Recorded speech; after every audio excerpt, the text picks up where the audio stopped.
High school can be tough. We'll help you navigate some of the areas you need help with, including the college preparation process, by providing advice for families. Every student is different and has a unique path. That's why we created this podcast. Our innovative and intentional approach builds confidence in the individual student. Listen each week to find out how students can score better on college placement tests with techniques and methods that build confidence, beat test anxiety, and identify strengths within each student. You're listening to Simply Smarter with hosts Caleb and Jill. Check out our blog at GetSmarterPrep.com for more college prep-related topics.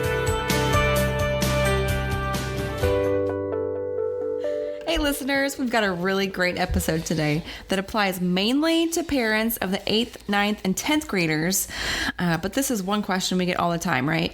When should we start studying for the SAT or the ACT? So today we're going to break down when students should start preparing for the PSAT, SAT, or ACT, college resume, and when they should start putting together college lists.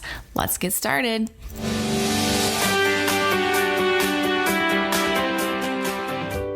What's up, Caleb? Hey, Jill. How are you? I'm good. You? You know, I'm doing all right. Good. It was kind of a weird day. I woke up this morning and I was like, is it still nighttime? Because the sun doesn't seem like it's out. I know. It was cloudy and rainy.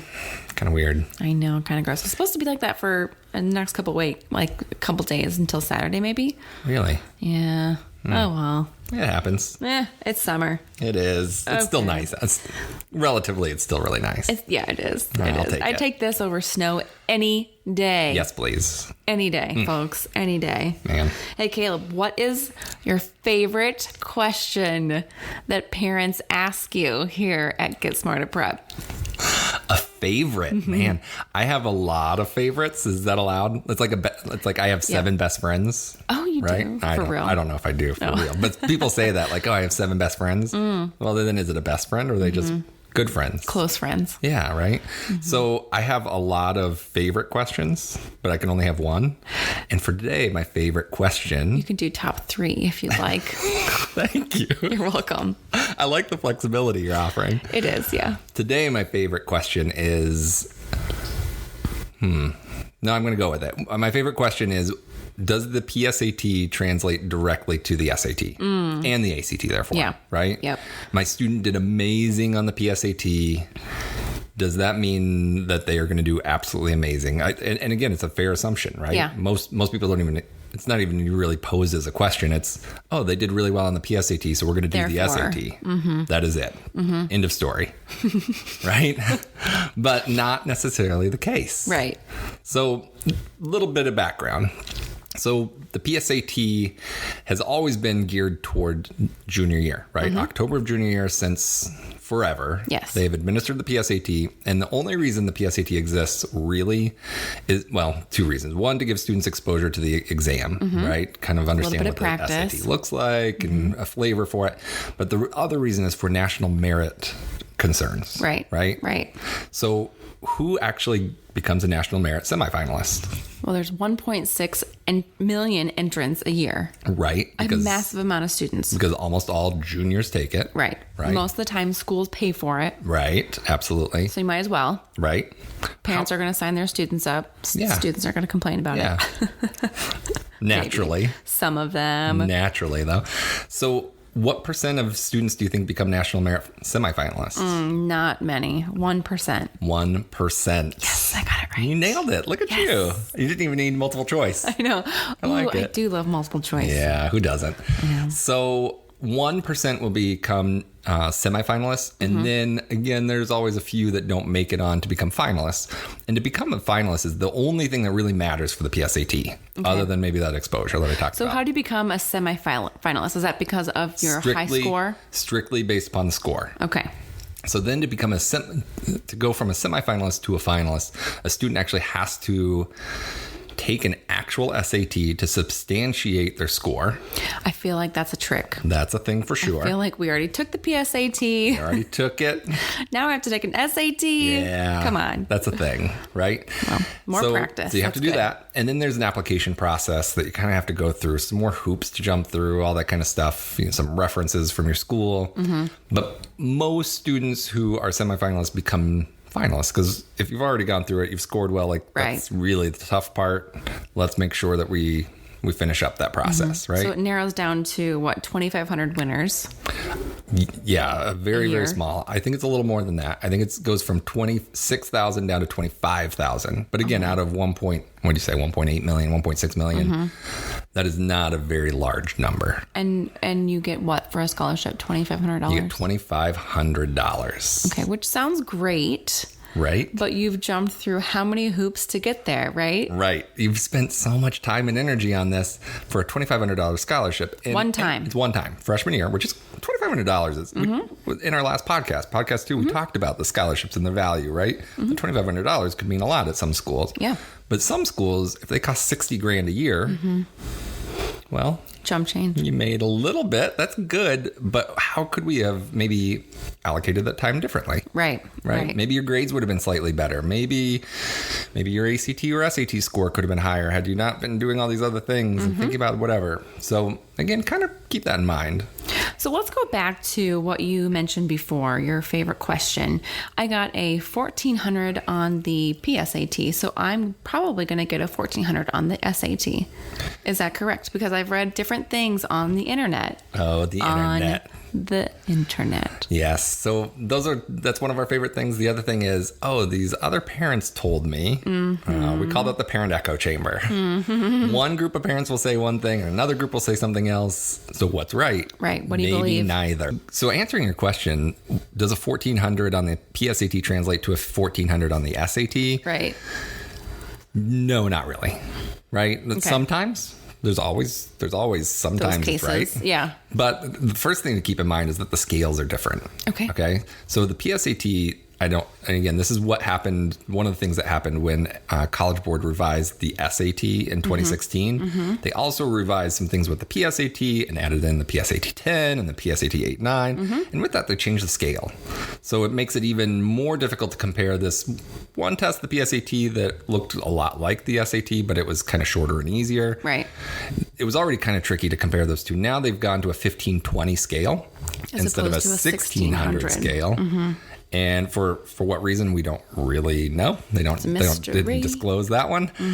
So now it's even more difficult. So if anything, like maybe you should drop that 80 points and maybe that 1,400, maybe you should expect more of a 1320 or something along those lines at the very best, right?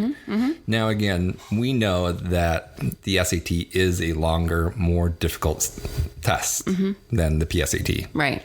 And the PSAT is a more difficult test than the PSAT 10. And the PSAT 10 is more difficult than the PSAT 8-9. Right. And they're going to cover different, subjects because, you're not going to learn Algebra 2 in the 8th grade. Right. So how could they cover that? I mean, somebody does probably, but most do not, and that's not what it's geared toward, right? So if your kid is in Algebra 2 as an 8th grader, kudos to them. Congrats. But they are the exception. Right. Right. So comparing one to the other is not always that good because most of the time when we're looking at something more difficult and we have so much more time and more questions with that, there's a fatigue factor that kicks in. So almost in almost all cases, we see a lower SAT score than what we see for a PSAT score. Right.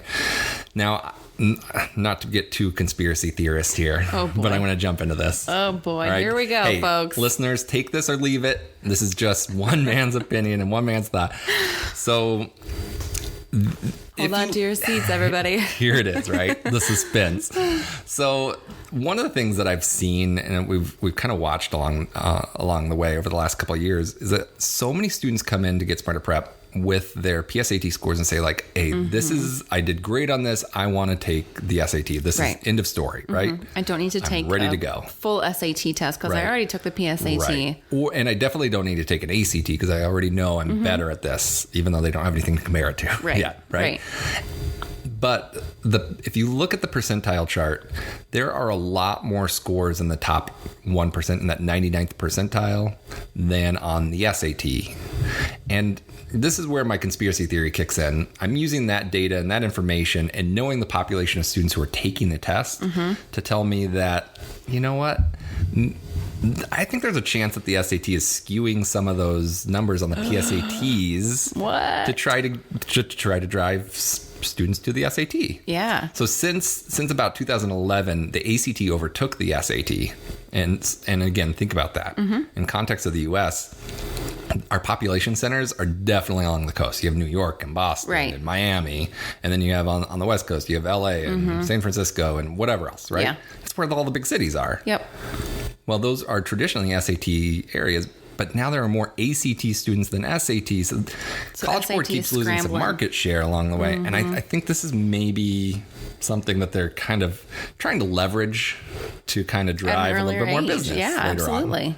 So take it or leave it. But that's something that I kind of see, and I'm a little bit skeptical, especially with all the changes that College Board has made over the years and some of their challenges. I'll leave it at that. I won't say anything else, but some of the challenges that they've had since the rollout in March of 16. No, that makes sense. I think I'm on board with that conspiracy theory. Oh. It's not too far out there. It's not too far. Yeah.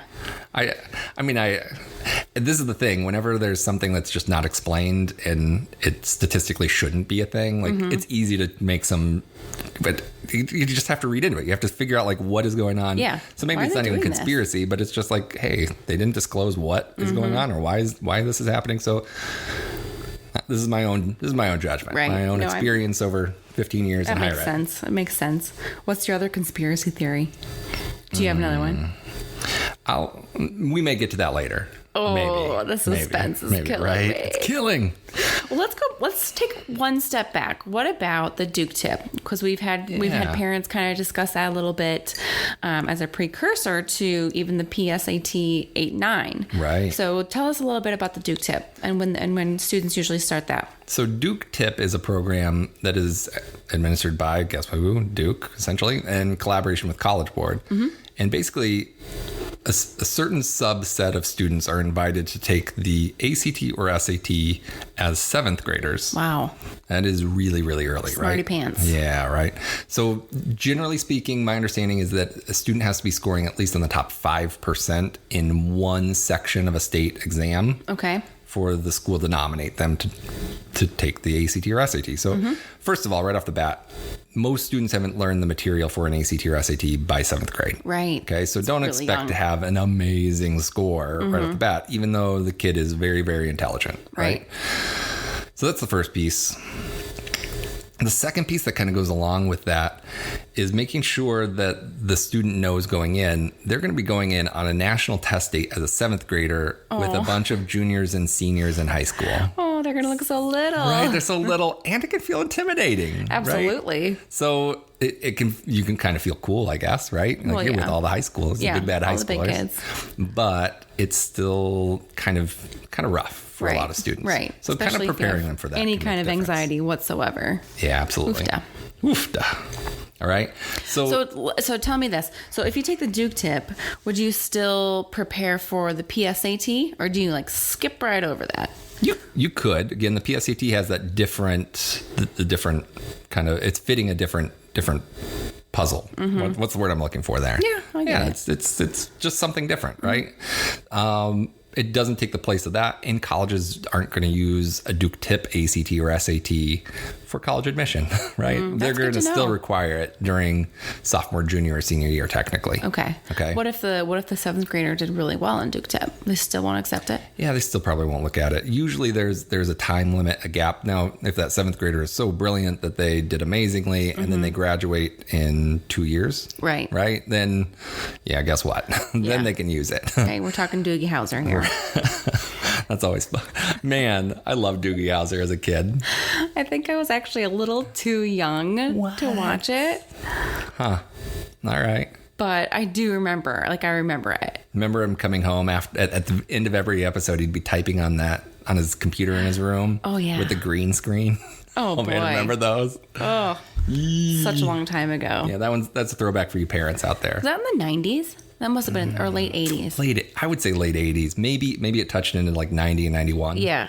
But I would generally say late 80s. Okay, yeah. Oh, that's a throwback. I think of it as kind of around the same time as the Wonder Years. Oh, Remember that? Yeah. Fred Savage. Mm-hmm. It's funny. Our generation, I feel like, generally knows Ben Savage more because of Boy Meets World. Oh, yeah. That is so funny. Mid-90s. Yeah. But Princess Bride. He was the kid that the grandpa read to. Yeah, he was. I just completely blanked on that. I was like, I was trying to picture him in the story, and I was like, nope, I think you're wrong. But yeah, he's the grandpa's reading them the story. Yeah. That's fun. Oh, Fred Savage. So fun to go back. So fun to go back. So if you're a little bit confused as to what we're talking about, we actually have a very good visual map that we have online. We refer to it as a roadmap to success. Mm-hmm. So it clearly breaks down, it even has like a start and an end button. Where you start at Duke Tip while you're in middle school, and it kind of goes onto ACT, SAT, high school options, college prep, and even beyond that. So if you kind of wanted to look at something, so you're more of a visual learner, go ahead and go on getsmarterprep.com and just type in roadmap to success, and you can see that. And it helps me. I'm a visual learner, so I'm into that. Me too. But yeah. The other thing that I want to at least briefly touch on before we kind of say goodbye to our audience here. I'm not saying goodbye. I'm just saying there's a roadmap to success online. Good. Is I would definitely want to talk about when should students start preparing for the ACT or the SAT, right? Fair question. Or even the PSAT. Yeah.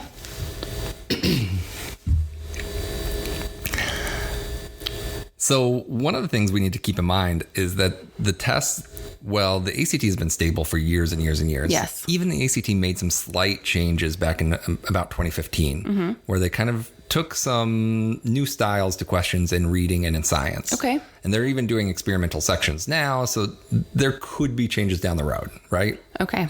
Only to better the test. Yes, to improve it, make sure that the questions fit and are right for the students. Now, the SAT has undergone a lot of big changes over the years. So they have. 2005, so most of the parents out there listening, in 2005, they made some revisions and got rid of those analogies that we all loved / hated back in the day, right? This is to that as that is to this. Yes. Yuck. Oh, it takes a minute to think about, doesn't it? Yeah, that's fun. So they got rid of those. So for 11 years until 2016, students didn't have that, but they still had the tough vocab, right?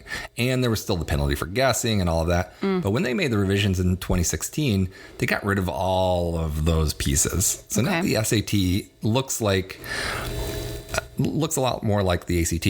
Which again, from our world, is kind of funny because the SAT is like this big brother, the cool big brother that lives in New York City compared to the ACT who lives in Iowa City. Oh man, right? There's nothing wrong with Iowa. No, nothing wrong with Iowa.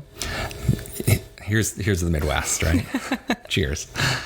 So it's been interesting to see how these changes have hindered the growth for the SAT and how they've kind of tried to combat that. And I kind of, my conspiracy theory went to some of that earlier. Oh yeah. Right. But the ACT has just taken over that market share. But I say all this to bring us back to when should we actually start? Right. Well, if the tests are going to maybe potentially change, why would we start preparing as 7th graders?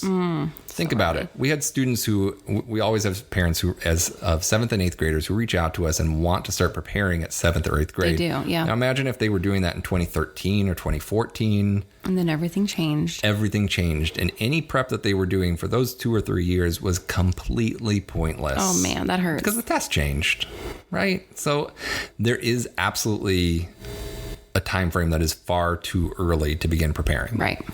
Now, I also think there's a time frame that's too short, right? So I don't think most students should be taking their first test as a senior. Right. Right. I know that the October ACT is the most commonly taken exam in the U.S., and it's primarily because seniors are taking it. Hopefully it's their last time. Kind of has to be. Right? Maybe one more after that. So there is something as too late. And preparing for it, it's not like if you're going to take October of senior year, you shouldn't be starting on October 11th for the October 26th ACT, right? That's far too short. You can't just fit in a couple quick sessions and, improve your score 6 points. Right. It's not happening. Right. So the sweet spot is making sure that you're taking the test during junior year, leaving junior year with a score that you're happy with, right? There's 7 test dates from September all the way through July. Perfect. You can enter senior year with a score that you feel pretty good about, you're confident in, and now you can actually start kind of making sure you have a good list of colleges to be looking at and to consider, and then you can start that application process. Yeah, that makes perfect sense. So again, 8 to 10 weeks prior to a test date is a good... In most cases, it's plenty. Yeah. Now, if a student... So we see this a lot. Our goal for all of our students is to take the test one time and be done with it, but we see a lot of students who their score goes up, and now their goal has shifted. Their goal has also gone up. So then they want to take the test again, and maybe they take it a second time, or at max a third time. But generally speaking, like, scores tend to either plateau or start regressing once a student has taken it more than 3 times. What about a super score? If they have a college that super scores? Yeah, really good question. So I'm working with a student right now, and she has taken the test a couple times, and her super score is a point higher than her highest score, and like 3 points higher than her her other test. Yeah, good for her. So she did really, really well and pulled it all together. So she's up a combined 6 points now, which is great, perfect. Right? And her school is basically taking a look at the test that she's taken and taking the best section from each exam. I feel like that's genius. That is, why wouldn't you? Right? It's still testing the same stuff. It's the same material. And if you're a college, like, guess what? Your college rank just got better because you have a higher average ACT. Absolutely. It's a win for anybody. Yeah. Right? I love it. Higher scholarships, better chance of getting in, whatever else. So making sure that you are kind of paying attention to those little details along the way. And if all of your schools super score, I'm going to give you a little hint here.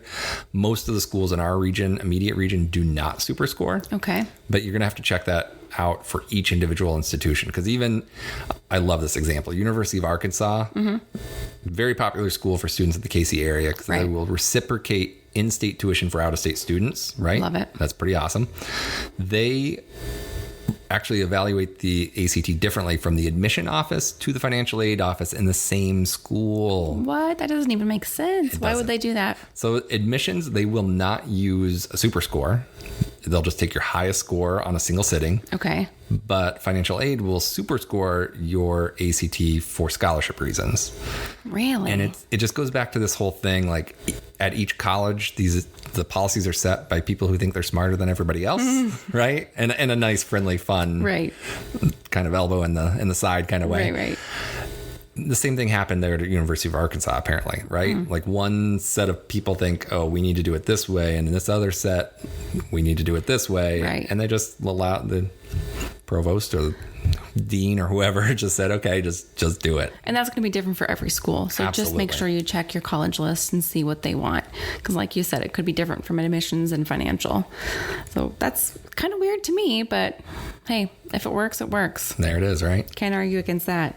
What about your college resume? When should we start preparing that? So generally speaking, your college resume is something that you're going to want to pull together everything from your entire high school career.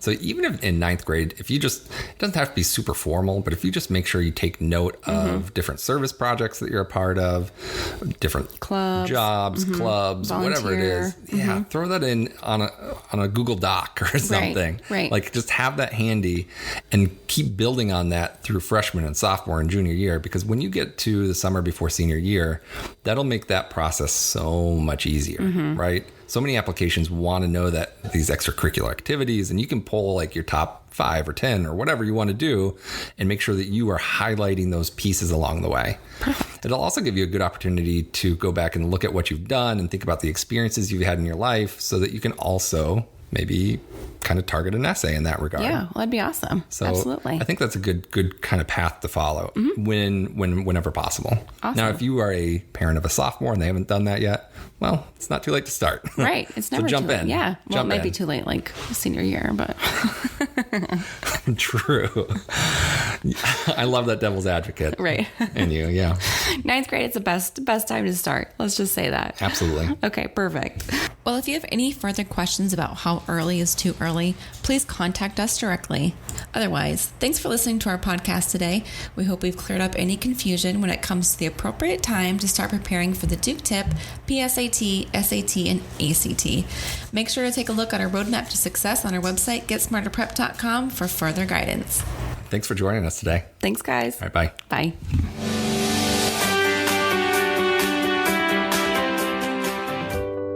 Join us next week as we'll have a special guest join us, our very own college counselor and tutor, Alana Guerin. Alana is going to share what it takes to make a great college essay, give us some tips for preparing college lists, and how she can help with the college admissions process. And as always, if you like our podcast, please make sure to subscribe, comment, and give us a 5-star review. See you next week.